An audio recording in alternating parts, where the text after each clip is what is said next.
Good afternoon. I want to thank everybody who joins us today. My name is Hola Atamanova, and it's my pleasure to welcome you at Ukraine Media Center. Today we have invited you to the discussion of military burials and historic memory, the fight for the memorial in Castle Mountain. So the scientists are saying that it's necessary to outfit the memorial of the warriors of the 1st Regiment named after Bohdan Khmelnytskyi, and it's not only about historic justice, but it's also about the reminder that the war for our independence has been going for more than a century. Let me introduce the speakers with whom we're going to discuss this topic. Joining us are Malenkov, Ukrainian local historian, head of the State Historical and Architectural Reserve in Kyiv. Also joining us is Yaroslav, Tynchenko, historian and journalist, Deputy Director for Science and the National Military History Museum of Ukraine. Also joining us is Andrii, Kovaliov, political scientist, historian, spokesperson for the General Staff of the Armed Forces of Ukraine, and Yevhen Buket, Ukrainian local historian, journalist, public figure. Thank you for joining us, gentlemen. And Mr. Roman, I would like to give the floor to you so you can tell us about this initiative that you've started. Well, I've been the head of the State Historical and Architectural Reserve in Kyiv for 4 months, and I was studying this territory, 175 hectares of old Kyiv, more than 400 of different architectural monuments, and basically in the territory of this reserve, the Castle Mountain is standing. There's a big complex synthesizing different types of monuments, including the landscape monument. It's a natural territory with rare plants growing there. There were a lot of things I didn't know before, and as I started studying, I found the information that the heroes of the Krutsk battle are buried in the Castle Mountain. And I started looking at the map, and there was a mark that, yeah, there's really a burial site of the heroes, and we visited the site with the representatives of the Department of Cultural Heritage. We've made the video and photo documenting of the spot, and it turned out that it was a memorial cross over the burial, or in the territory of the burial of the 1st Ukrainian Regiment named after Bohdan Khmelnytskyi. And I was studying and looking for more information, and I found out that it's a unique burial where the 1st Ukrainian heroes were buried who died at the hands of Russians. Died for Ukrainian independence, not for hetmanship, not for Zaporozhian troop, but for Ukrainian People's Republic. This is what they died for. And back in that day, they were fighting in the same rank with the Russians, and it already demonstrated the attitude of Russians. They called themselves brothers, and they shoot Ukrainians in the back. And the burial was abandoned and decrepit. The path to this burial site, it was cluttered with fallen tree trunks. There was a wonderful observation deck back in the day from which we could see the whole Podil. Now this observation deck doesn't exist, and we set up a task for ourselves to outfit this burial site, to renew the observation deck so people could come and pay honor not only to the heroes, but also to stay there to see the beautiful view of Kyiv. And then I found out that the warriors were buried in different tombs. But I think Yaroslav will be able to better cover this topic, because he's one of the best specialists one of the best historians who know about that period. Well, good afternoon, Yaroslav Tynchenko. Deputy Director for the Science at the National Military History Museum of Ukraine, and I've been curious about this topic since long ago. And just like now, back in the day of Ukrainian People's Republic, there was no memorial cemetery for the defenders of Ukraine. Now, during the year 11 of the war with Russian Federation is been established in the outskirts of Kyiv, but as it's known, our defenders are being buried in all of the cemeteries and the alleys of honorable burials. And the situation was pretty much the same back in 1917, 1918. I've localized 5 cemeteries in which pretty big sections were allocated for the buried defenders of Ukraine. First of all, the Oskol's tomb, where the crucified warriors were buried. Then another memorial cemetery where now the kindergarten is being built right on the tombs, the terraces, and you can see those sandboxes. They're standing right in the sides of those burials of military. Then the Baikova cemetery, where certain sepulchres were preserved, and the 4th spot is the Castle Mountain that I will cover in more detail. And no, in Lukyanivka, 1718, the year 1718, there were no burials of Ukrainian defenders. Well, another spot, it was basically destroyed, the Mariinsky Park, but that part of it where there is the Spivocha field, there was a large burial site of the Sichovy Rangers, and now that there is a restaurant built over there. So basically we have a number of those burial sites that were all destroyed intentionally, and one of the first places like that was the Castle Mountain. The Zamkova Mountain, where 16 defenders of the 1st Cossack Regiment, named after Bohdan Khmelnytskyi, were buried in 1918. That's a well-known story. I'm not going to repeat it. You can find it online. But for what I know, the memorial was planned to be installed there because the burials were continued there. So why the Castle Mountain? Because the nuns of the Froliv convent were patronating this regiment, and they had their cemetery in the Castle Mountain, and the nuns were the ones who made a flag for their regiment. They've made all of the insignia for them, and when the first 16 defenders were killed, they were buried in the Castle Mountain in the cemetery of Froliv convent.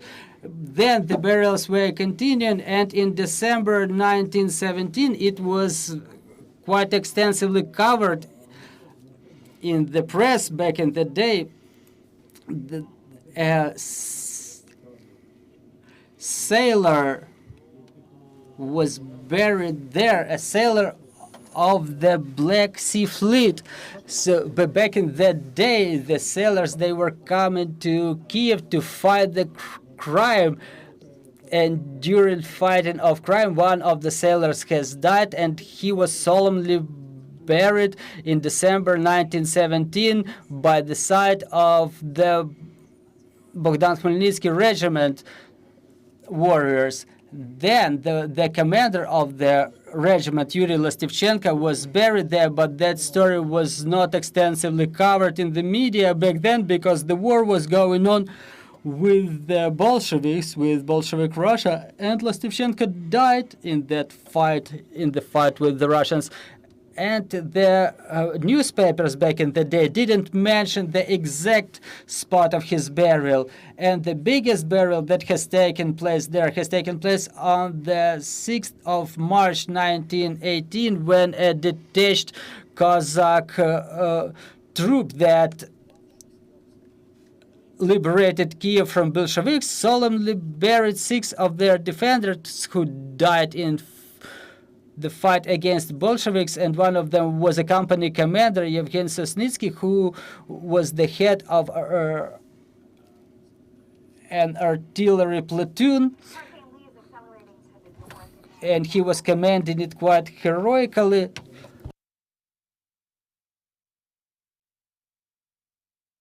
And his deed was so bright that the artillery platoon in the army of Ukrainian National Republic was named after him. Now, a lot of different brigades are being named in the name of historical actors, and that was the first time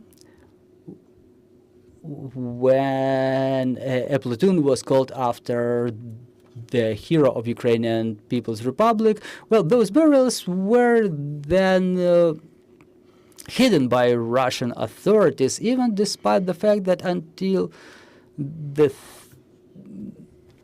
years 30s of the 20th century, the burial site was still functioning in the Castle Mountain. Still everything was destroyed, tombstones, crosses, everything that could mark those who were lying under those stones.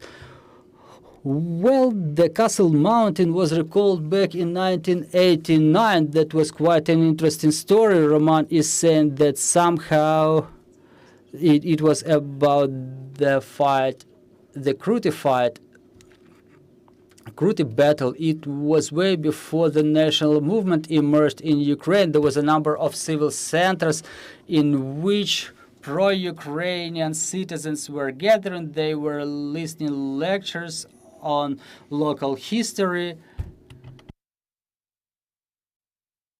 And one of the biggest such groups were hosted by the House of Scientists, and different topics were covered there. One of the members of the community told everybody about the battle, the Kruty battle, and the defenders who were buried in Kyiv. And most likely it was the historian Sergei Belakin.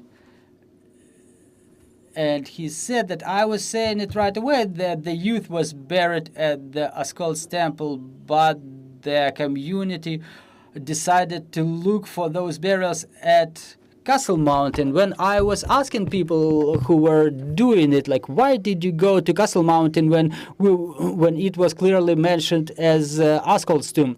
And they were saying that they were students back in the And Zoya Kizhnyak, the historian from Kyiv-Mohyla Academy, she said that the professors of Kyiv-Mohyla Academy were buried in the Castle Mountain, so we were thinking that the students should have been buried by their side. That's why we went there to look for the tombs of the students. Meanwhile, we know that those who were fighting during that Kruty battle have no relation to Kyiv-Mohyla Academy. There was another version that it was a statement made by Larissa Skorik, and another version is that it was said by Boris Antonenko Davidovich, but again, he died back in 1984. So I was investigating this story a little bit, and my conclusion, my personal opinion, well, I think is very close to the absolute truth. So this community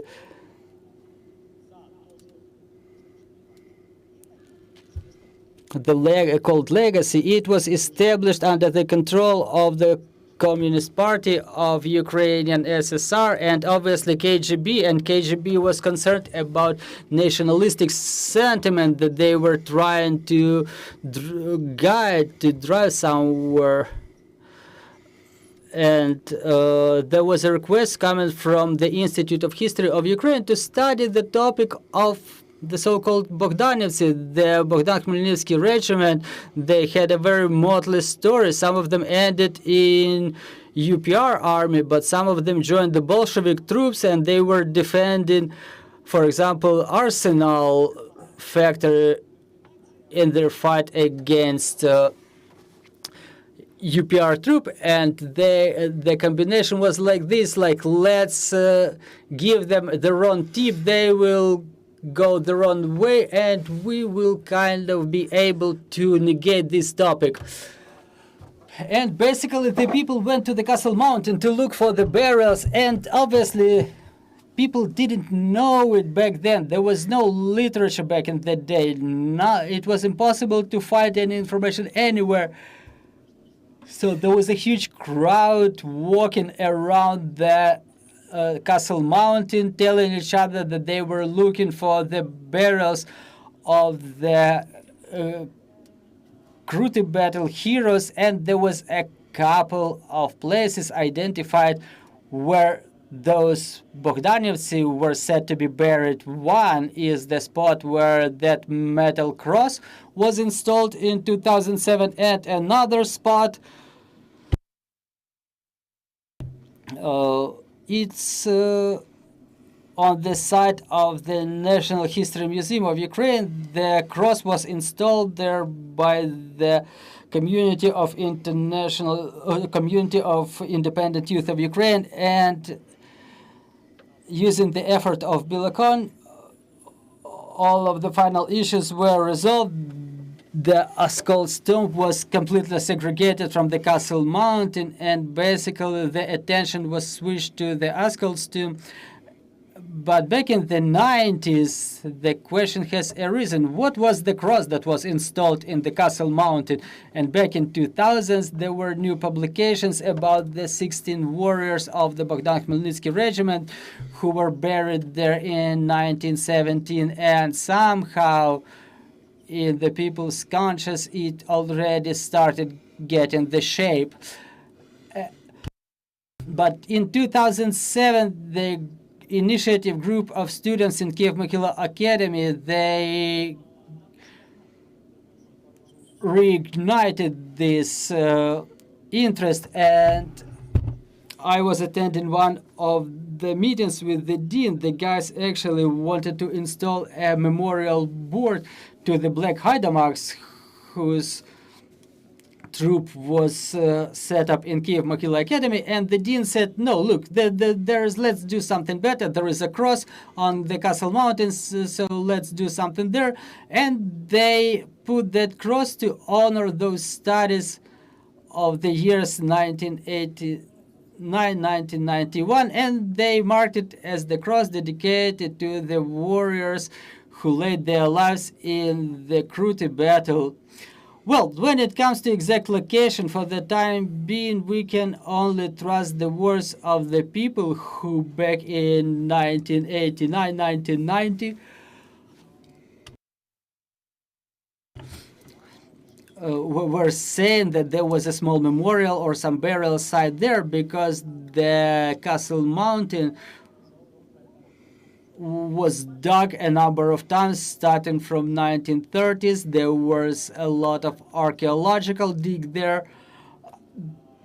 After the year 1941, the local cemetery was actually working there, and I think that the last burial was made there in 1951. I guess that's the information that I was able to get in 1990. And there was a couple of more archaeological studies there. A radio tower was installed there. There was some construction taking place. And again, the mountain was not always stable, so any dig there is not quite realistic. And what we can do is to install some memorial sign to commemorate those Bohdan Khmelnytskyi troop warriors, Ataman Samitsky, Yuri Vlastivchenko, that sailor that I've mentioned, those who laid their lives defending Kyiv. This is what we can install. We can dedicate this memorial sign to those people who were really buried in Castle Mountain and who basically really died in the fight for the independence of Ukraine, and they died among the first ones. That's it on my end. Thank you for your attention. Yaroslav, thank you very much for this detailed historical essay. Volodymyr, if we go to the modern period, what's the initiative right now? I understand that the ground for that is more than enough. Thank you very much. Andrii Kovaliov, I'm officer of the Armed Forces of Ukraine. Before the beginning of the newest aggression in 2014, long before that, with my colleagues, with the same thinkers, with the different friends, we founded a humanitarian foundation. Stanislav Martinyuk, he is also here. We founded the humanitarian foundation Hero, which was tasked with search of the forgotten names of the Cossacks of the Ukrainian National Army of the 1917, and everything, as we know, everything was done by the Russia, Soviet Union to erase each and every citizen of Ukraine, Ukrainian nationality, ethnicity, individuals, their personal histories were erased. This was the task during the Soviet times. This was, of course, because they were a part of the Ukrainian National Army. Alexander Dovzhenko and Sosura were the part of the Ukrainian National Army, and the Black Haidamakas that were mentioned here today, they actually served in those units. And all the literature that we are learning in the school right now, they came out specifically from these military units. To be fair, as of right now, we are not even capable to imagine the scale of the resistance from the Ukrainian part against the Russian aggression in those times, because it was really something else. From my teacher of history, Serhiy Lysenko in Boyorka, I have learned that there are 6 graves that belong to the company commanders of Cossack army. Without him, I wouldn't have known that. And we can talk about a lot of high style things, virtue signaling, and so on, and so on and so on. However, it will not change the situation around those things that are neglected right now, like some of the memorials or graves that were found with using archives, people's memories. And I remember a couple of cases whereas in Khmelnytskyi region we have found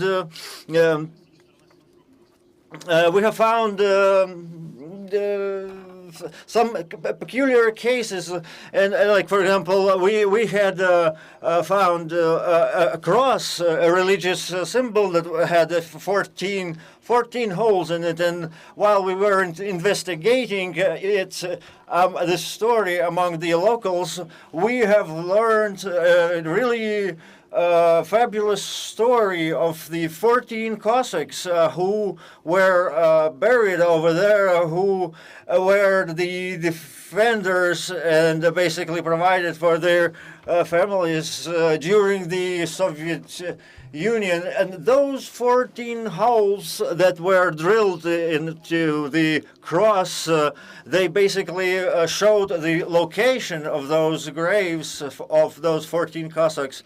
When we came there to the location that was shown in the archive documents, what we have seen there is only a metal cross that only said one thing: a ranger is resting here. And this history flew over the whole Ukraine, and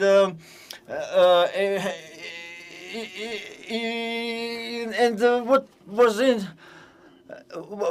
interesting, they started writing that among those 1,000 battles that happened in 1917-20 or even 1930s, the combat of Kruty was the most marketed to be, and that is why we now see these phrases all over the territory of Ukraine. And that's because they didn't know what to write in order to refer to those battles. Everybody knew about Kruty, but nobody knew about the combat of some small village, the name of which nobody knows, and that is how the myths of modern Ukraine transferred to us from the ancient times with the word of the mouth, so to speak. And we are seeing the results of this work that was the foundation of which was laid out more than 100 years ago. We feel it now. We feel the results. We see the people that are the successors of those people that lived at those times, and this is why they are completely aligned with Ukraine, because they have a national memory. And like for them, their region is historically is smaller, much smaller than the whole country of Ukraine. And people that were born in Khmelnytskyi would never say that they were born in Donetsk. So if we return to this story from the point of view of Kyiv, we are living through this story every day. We are walking over the bones of the old warriors, and we don't know about it. We had burials after we have gained independence, yes, but we don't know where the majority of our ancestors perished. And if you ask anyone at all in Ukraine who if they would like to know where their ancestors perished, everyone would like to know. Like I had this friend of mine. His name was Andrii. And I proposed that he was a good warrior. I proposed that he would be buried near Kyiv, but his wife said no, he will be buried in Dmiivka. It's his birthplace. And nowadays, nowadays it's a place where everybody reclaims Ukrainian hero. But however, Ukrainian Donetsk heroes, nobody knows Donetsk heroes because there were no heroes there. And the heroes of the revolution in 1968, who basically were erased from the history by the decree of the central government of the Soviet Union, and by some fantastical chance, just one grave remained on the central graveyard, and this is it needs to be understood that this is our treasure. This is our national treasure. This is when we see things like this, when we see memorials of the olden times dedicated to the olden warriors, we basically understand. We basically understand that what we are fighting for. We understand basically, to put it simply, that our country was not created in the Austrian-Hungarian staff during the World War I, and we understand that war during the times 100 years ago, and this war, they are all the same one war. It's not. It never stopped. It never stopped really. And if you look at it is even basically confirmed on the level of military traditions.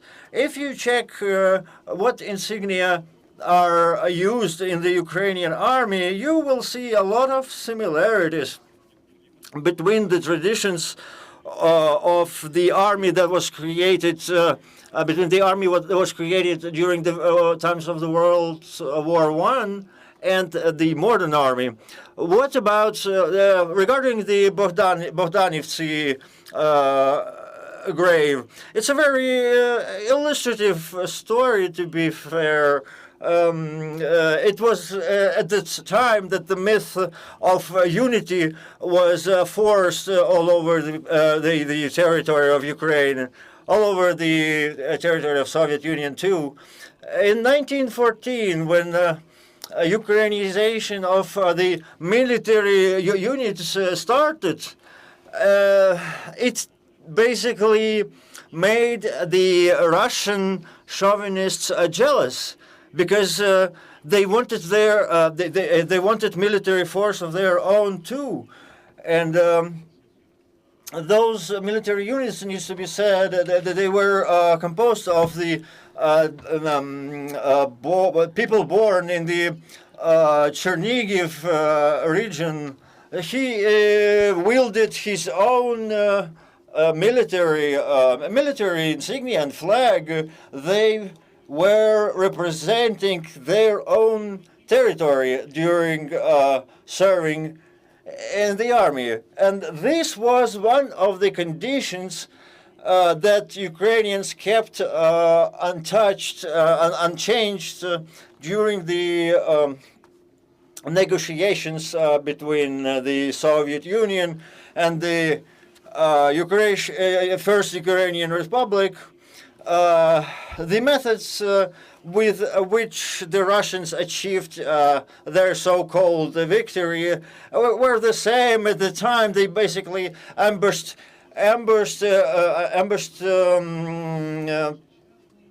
the troops that were simply transporting from one point to another, and they were once among the first victims of the Russian policy, and this is where the understanding that the Russians are only of one kind. They're not good or bad. They're all just Russians, and this was a lesson. This grave is also a lesson for all of us that. We know that some of very authoritative people did studies on this topic, and we cannot maybe guarantee that it was somehow directly related to the First Army, the Ukrainian National Army of the 1917. But we definitely know that the people who were fighting for the Ukrainian Republic, they are buried there. And this is something that has to be that has to have a government in charge of, because the governmental institutions, we basically need to see the natural process of Ukrainians, ethnical Ukrainians, becoming naturally the overseers of Ukrainian culture and being directly interested in protecting this culture. I can imagine that in 1917 there were big plans on how to develop the Ukrainian memorial procedures. We have 4 Cossacks of Ukrainian National Army near one of the Kyiv region villages. It happened in 1920, and the army had to retreat under the pressure from Russians, and the burial team stayed in the village behind to specifically bury 4 Cossacks, and we have evidence of that. And unfortunately, those graves were destroyed. They were destroyed, of course, by the Russians, but we do have witnesses, we have evidences, and we would like to say that it has to be honored. Yevhen Buket, expert of the Ukrainian science, regional science, and what we're talking about today is that burial of our heroes from some times long before ours, and that it has to be coordinated in terms of putting those graves in order, and their upkeep and their maintenance. And we have this idea of a pantheon of heroes, and it involves the transfer of the remains of heroes from different locations to other locations. So we discussed this topic. It was, of course, about the modern situation around the burial spots of the modern Ukrainian warriors. So this is exactly the time we assume that we need to decide how we go about these things, what our traditions are actually are, and this particular Castle Mountain, it has all kinds of qualities that would facilitate to assign more significance to it, historical significance to it.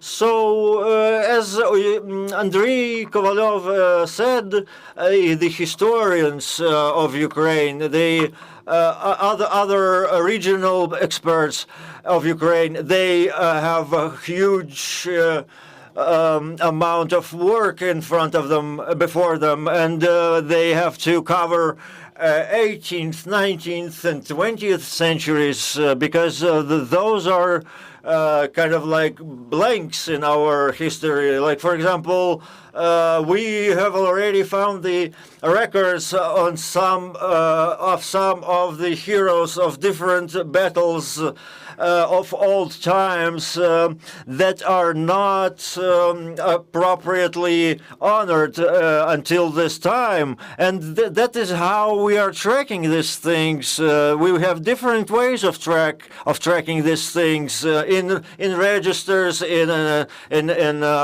interrogating the locals, and doing studies in different libraries, and I mean, step by step, acting this way, we will eventually build our country strong, because history is very important for the development, the build-up, the initial build-up of a country, of a nation, and its future strength. So, like this history that tells us in 1920 the war was declared by Ukrainian Republic to the Russian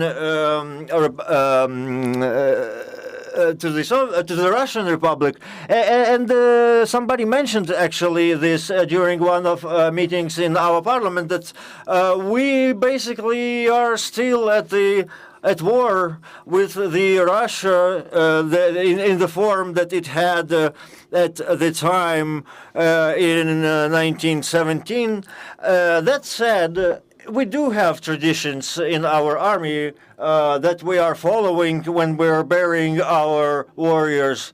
However, it needs to be said that some of the things would better change. Like, for example, when some of those burials are happening in some faraway locations or villages, small villages, they need to kind of market anyhow, anyway, because oftentimes it is very hard to find and to distinguish the places where the specifically Cossacks were buried, or just regular civilians.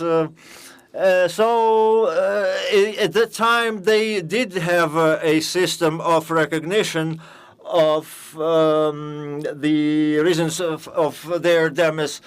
Dear colleagues, any questions from the floor? Please, commentaries, maybe reflections, please let me know. I would like to ask Roman about next steps for this initiative to make it reality. What needs to be done? Whose help we need on this way? Well, we addressed a number of people, including the architect Mykola Vihor, who has his own architectural bureau, and he got his team involved to somehow draft the way it could look somehow in a modern way. But what's the problem actually? Starting from the year 2021, maybe 22, you know, the Castle Mountain is like it's been uncared of, and this part closer to the Andriivsky descent, you know, the grass is being cut there, but the rest of the territory should be cleared. And basically we need to start somewhere. We were just walking over that mountain, and first I didn't pay attention to it, but then, as I was a part of Ukraine Incognita, we were documenting the old necropolis of Ukraine. We mapped more than 900 of them, the ancient burial sites. But here in Kyiv, well, we never had like enough time. I never knew about that burial site, that grave, but that's a conditional cenotaph with a number of graves over there.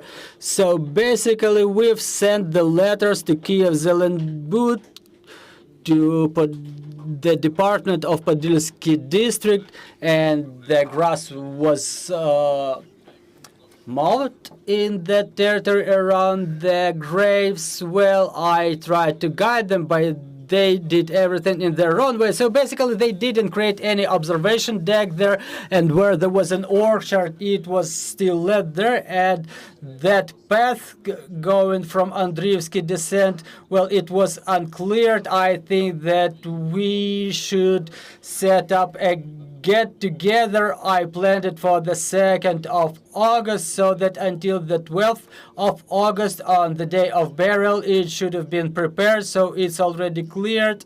So it looks like in that way that the warriors are honored. That's the least that we can do by that time. And basically then I would like to have this topic developed to install some different cross there. We found a charity foundation called Nachasi. They were helping the armed forces of Ukraine. They provided quite an extensive amount of aid, and they said, yes, this is actually a timely thing to do. They were ready to fund any ideas of ours. We would like to install the information stands in Andriivsky descent for the people who walk there to understand that there are graves up there where they can honor the memory of Ukrainian warriors. And hopefully Mr. Yaroslav will be able to help us to identify who's buried there exactly. And another stand, we would like to describe some clear panorama of Podil so people could sit there, spend a couple of minutes. It's like Walter Scott was writing back in his day, like not to shed the tears, but to give honor to the warriors, not just drop the flowers and walk away. But I mean, I've seen the way it's done in other countries. For example, in Italy, the way they do it there, they install a pantheon. They want to make a memorial park out of it. And this part of Floriv Cemetery is what we want to transform it in, a memorial park. So we can announce a get-together for the 2nd of August. Yeah, easy, because I find it hard. You know, we keep sending letters, but so they could find them easier, we should call their director, because the official letter just doesn't do anything. And even without the official letter, you cannot do even less. You know, and they keep sending this letter from one another, and what needs to be done is just get the workers, walk them that way, and to tell you need to do this. And they're saying, like, we have this lawn mower, we have a different equipment, it's only for the grass, but it's not fit for the orchards. We need to buy the new knives for the lawn mower and stuff like this. So yeah, again, I think that the get-together is the only solution during which we will be able to finalize the issues. I think that the get-together should become a fundamental organizational event so people meet each other, because you know that place is very rarely attended. Many Kyivites, they visit the Castle Mountain and they still fail to come to that place.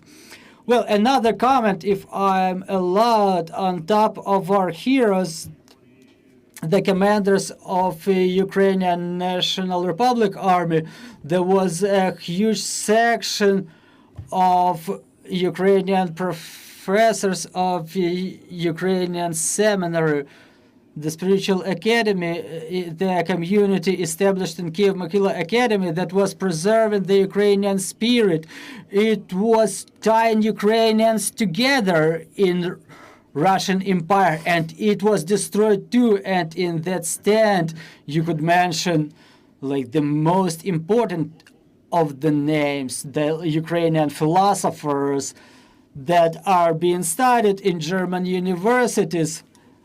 well, in Ukraine, we know Grigory Skovoroda, and those classics of the philosophy of heart are less known in Ukraine. Their graves were abandoned and left decrepit in the Castle Mountain. And a little bit of more color about the execution of Bogdanivtsi in hot steppes. When the chauvinists have realized what they've done, the Ukrainians were advancing to the front line in two echelons. So one echelon slid through under the machine gun fire, and it was stopped at Boyarka railway station by the chauvinists. They ousted the Ukrainian defenders to the square, and they were keeping them under arrest, so to say, under arrest in the square. And they removed the bodies of those killed from the train, and they buried them in the orchard near this station, Post-Volinsky. And it's necessary to mention that the Kievites back in the day, they were not seeing revolution as it was. Nothing changed after the year 2018. Sometimes there were interruptions in supply of the food products. Well, it was seeming to us like the battles of Kyiv. For us, it's something like of a huge scale. And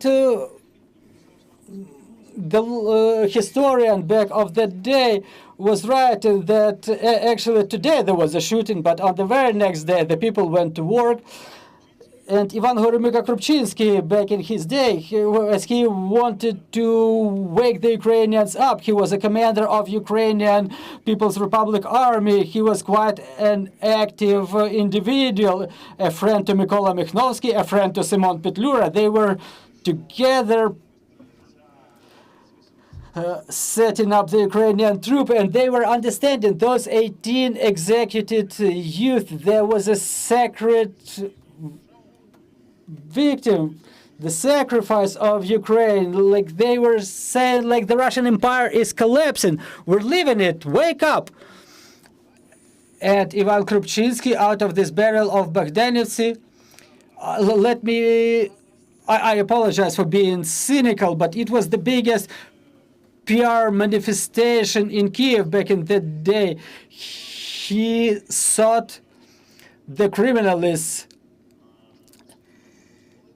digging the bodies of those youth, and they were brought to the facility of the military hospital, to the morgue of the military hospital in Pechersk. And meanwhile, the community was preparing a very pompous burial. There were 18 carts with the cows or buffaloes, and those buffaloes were pulling the cars in the Cossack style from Podil to Pechersk. Slowly they were walking to the Pechersk fortress along the modern Lesa Ukrainka Boulevard through Bessarabka Square, along the Khrushchev, along Sahaydachny Street, along the Andriivsky descent in a monotonous manner, accompanied by the morning scene. They were walking towards the Castle Mountain to the convent cemetery, and Ivan Krupchinsky ordered from the nuns of Florivsky convent so they could embroider the huge banner, the first victims who laid their lives for Ukrainian sovereignty. There was a slogan kind of like this. So they pulled that big banner and they were carrying it all across Kyiv to shame the Russian chauvinists. And Mykola Krupchinsky made a huge PR manifestation out of this burial so that it couldn't be kept silent. It was described by all of the newspapers. Previously the newspapers were writing about the court proceedings, then the execution, and then about the burial. And Ivan Krupczynski, he ordered a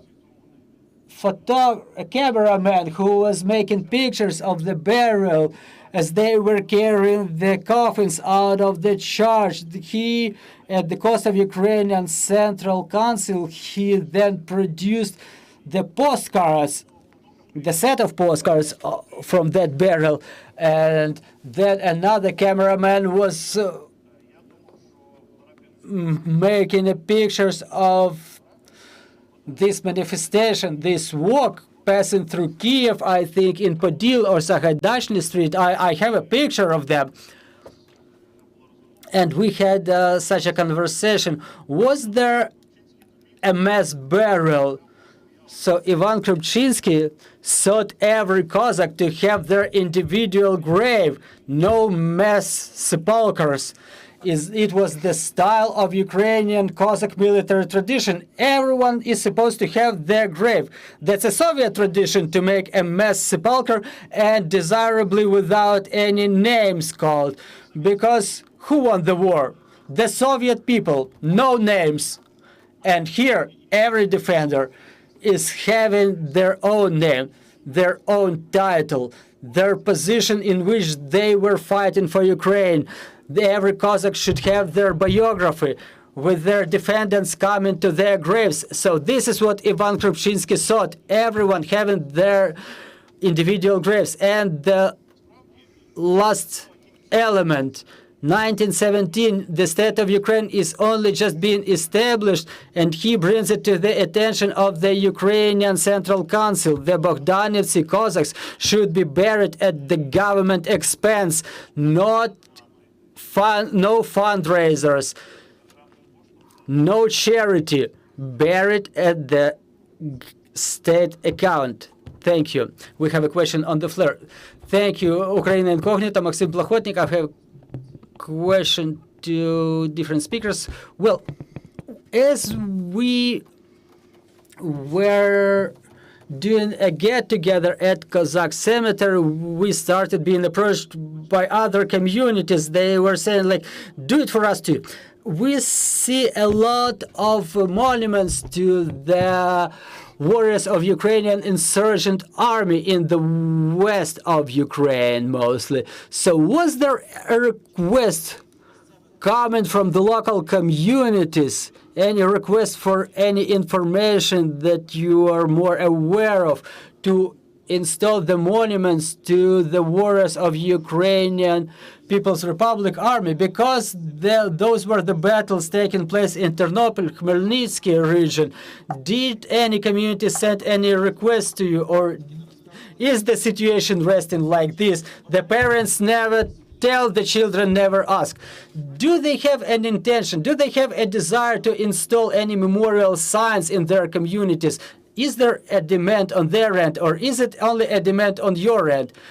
Well, we have two problems here. First of all, after the 24th of February 2022, the majority of the servicemen or the law enforcement have joined the front line, and two of them have even died. So we lost some communication. But no matter how surprising it is, we had requests with regard to those places where the armed fight with the occupier has started. First of all, in Kharkiv region, Kozachi-Lopan battle, December 1918, and Kupiansk, and in relation to the operation of Ukrainian armed forces in Kursk region, the Ukrainian troops battles in summer of 1918 were discussed near Sudzha. The fights between Ukrainian People's Republic Army against Bolsheviks. So again, when it comes to Kharkiv and Sumy region, it's still a burning issue, but there are combat operations unfolding there, so any work is impossible there. Recently, Dmitro Podobit sent a photo report to me where the local residents of the Zhytomyr region, I guess, of the Vinnytsia region. So the local residents, at their own expense, they have restored the sepulcher there.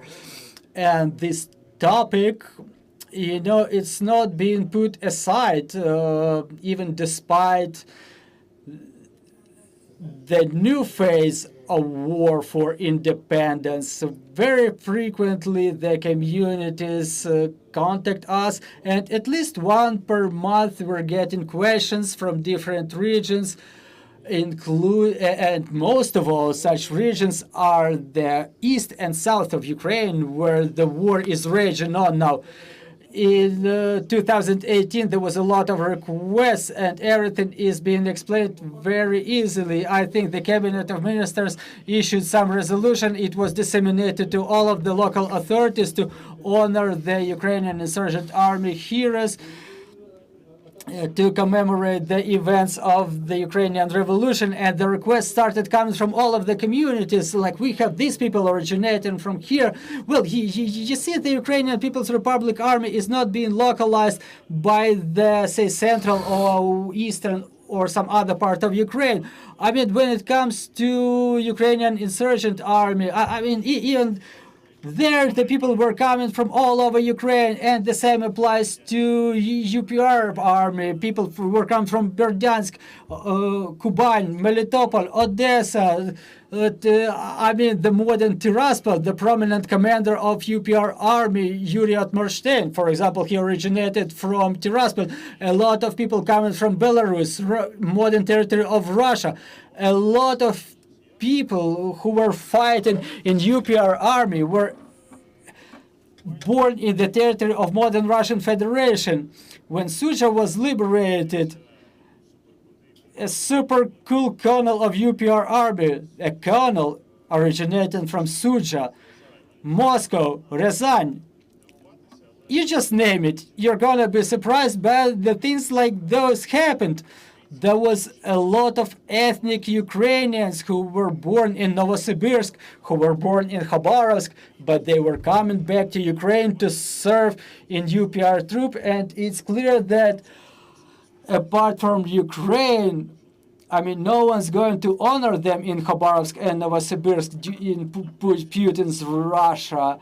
For example, in Lukyanivsky cemetery, we've restored the grave of Yuri Glushko-Mova, who was the leader of Ukrainians, a Ukrainian community in the far east of Russia, and he's buried in Lukyanivsky cemetery.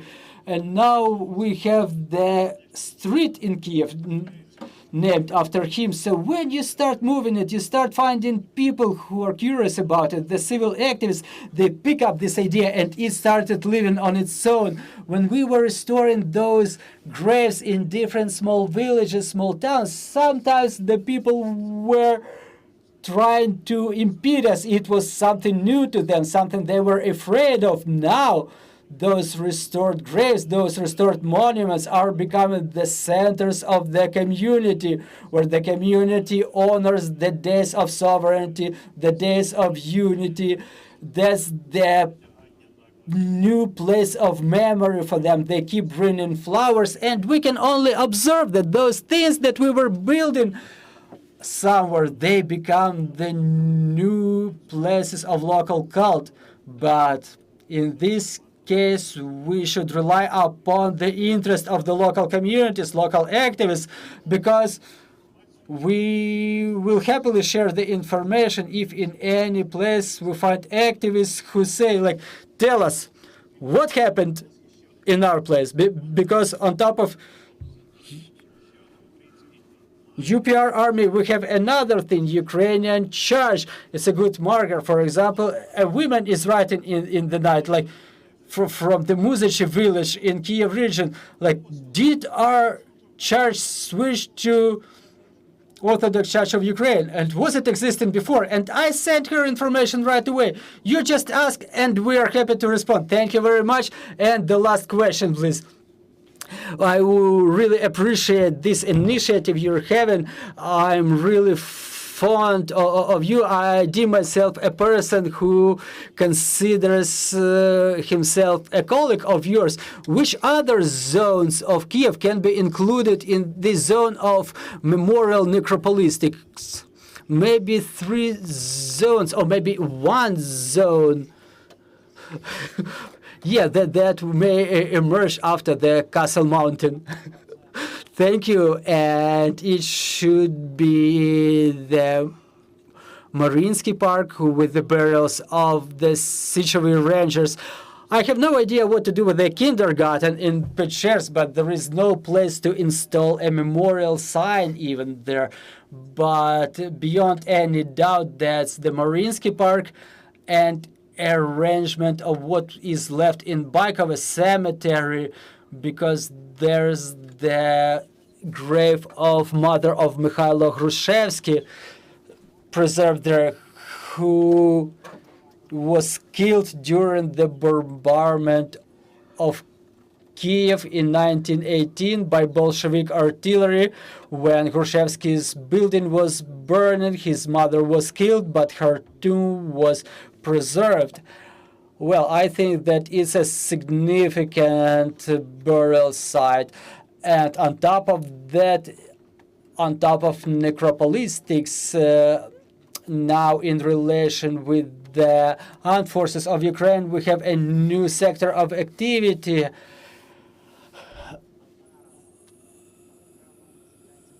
Opened. Now there is the new presidential brigade that is named after Bohdan Khmelnytskyi, but it's named after the regiment named after Bohdan Khmelnytskyi. So they carry that name of the regiment, commander of which is buried in Castle Mountain. We have to have the armed forces of Ukraine intensely involved in this process. And getting back to the previous question, the armed forces in Ukraine, they carry the brigades are carrying the names of the actors of Ukrainian People's Republic.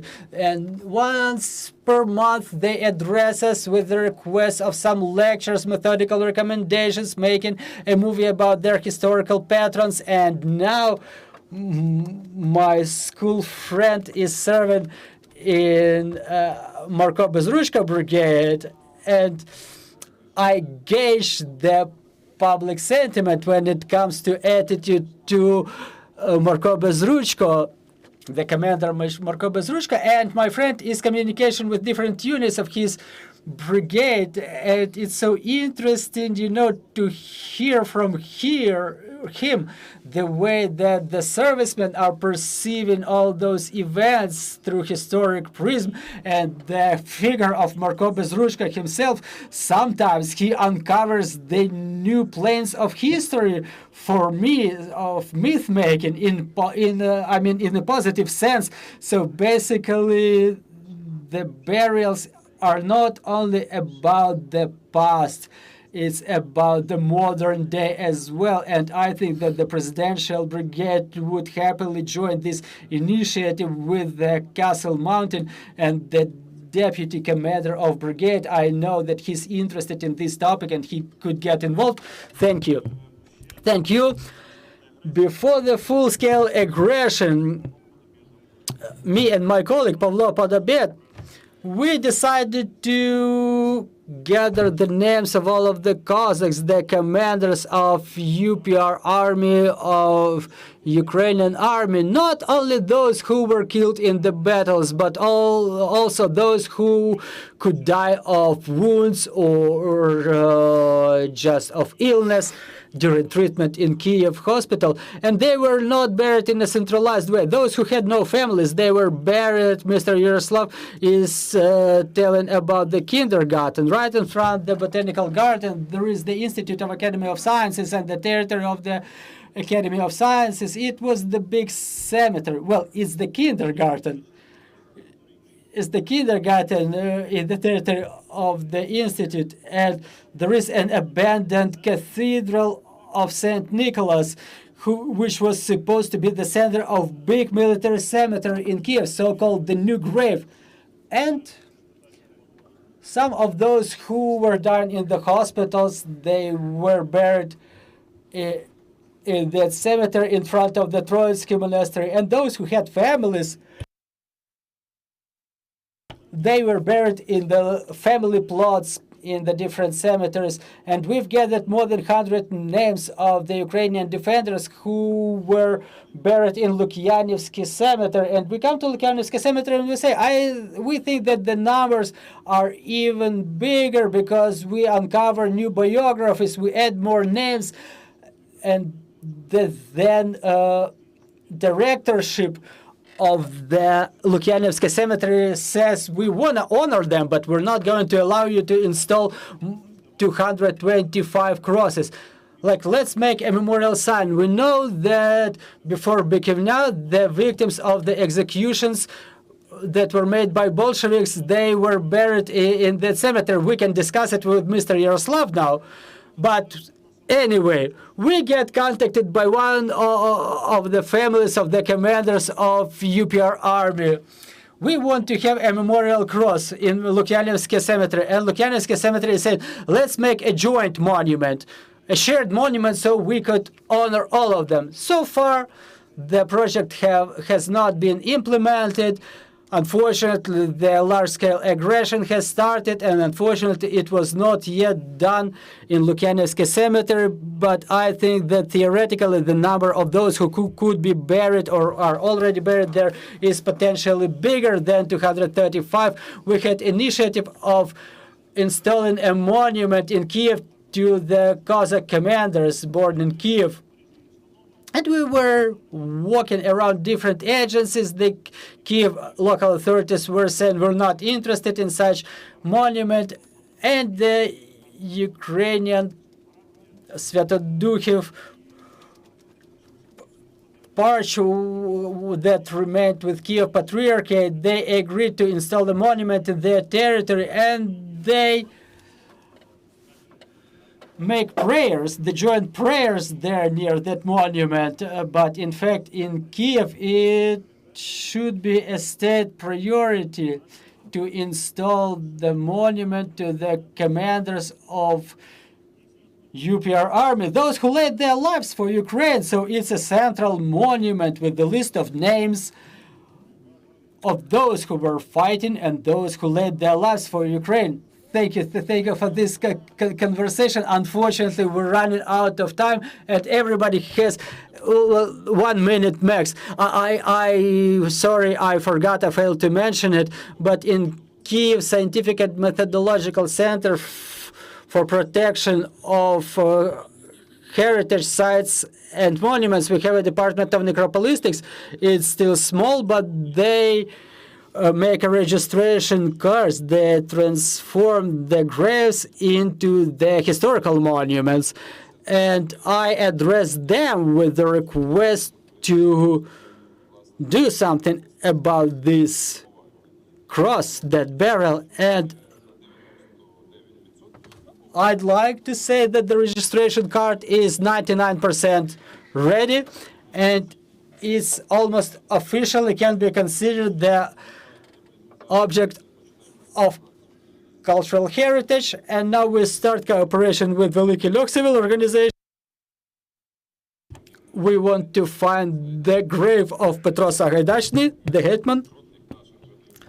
We don't have the graves of our great people, Bohdan Khmelnytskyi, Petro Sagaidaczny, Ivan Mazepa. They don't have their burials, and Ukrainians don't have a place to come. Where are those leaders of Ukraine? Where are they resting? The only great Ukrainian we're having is Shevchenko, then Hrushevsky turning his back to us on Baikova Cemetery, and no one knows about any more graves. It's one of the essential problems, because every country, every state starts from the graves of the great people. Thank you for this wonderful conversation. Thank you for the initiatives you're implementing. We wish you success in your difficult work, and we want to thank everybody for your attention to this topic and the armed forces for this opportunity to gather and discuss topics like this. Thanks, everybody. Glory to Ukraine. Glory to the heroes.